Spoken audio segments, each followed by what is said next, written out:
মতিঝিলের শাপলা চত্বরে ২০১৩ সালের ৫ মে হেফাজতে ইসলামী কর্মীদের সমাবেশে নিরাপত্তা বাহিনীর হামলার ঘটনাটি ঘটেছিল। সে ঘটনায় তৎকালীন জনপ্রশাসন মন্ত্রী সৈয়দ আশরাফের সংশ্লিষ্টতা রয়েছে বলে দোষারোপ করা হয়েছিল। তবে সেটি সত্য নয় বলে দাবি করেছেন সাবেক স্বরাষ্ট্র প্রতিমন্ত্রী সুহেল তাজ।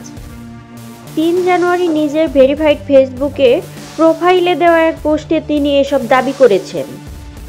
হাটে হাড়ি ভাঙা প্রথম পর্ব শিরোনামে দেওয়া পোস্টে সুহেল তাজ লিখেছে, আপনারা যারা আশরাফ ভাইকে শাপলা চত্বর নিয়ে দোষারোপ করছেন তা সঠিক না। তিনি হয়তো বা কিছু কথা বলে থাকতে পারেন, তবে সব সিদ্ধান্ত আসতো একেবারে ওপর থেকে। ৫ মে ২০১৩ সালে রাজধানীর ব্যস্ততম এবং অন্যতম বাণিজ্যিক এলাকা মতিঝিলের শাপলা চত্বরে কর্মসূচি দিয়েছিল হেফাজতে ইসলাম। সেখানে কয়েকজন ব্লগারের বিরুদ্ধে ইসলাম ধর্ম নিয়ে কূটনৈতিক করার অভিযোগ এবং নারী নীতির বিরোধিতা করা সহ ১৩ দফা দাবি তুলে ধরেছিলেন সংগঠনটি।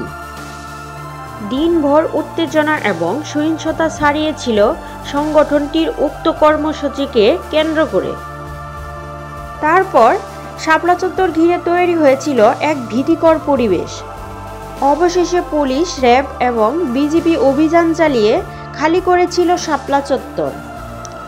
গণমাধ্যমে প্রকাশিত সংবাদ অনুযায়ী সেই সময় ক্ষমতাধীন আওয়ামী লীগের সাধারণ সম্পাদক ছিলেন সৈয়দ আশরাফুল ইসলাম।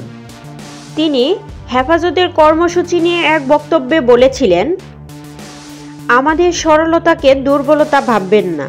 রাতের মধ্যেই আপনারা ঘরে ফিরে যাবেন এবং ভবিষ্যতে আপনাদের আর ঘর থেকে বের হতে দেওয়া হবে না।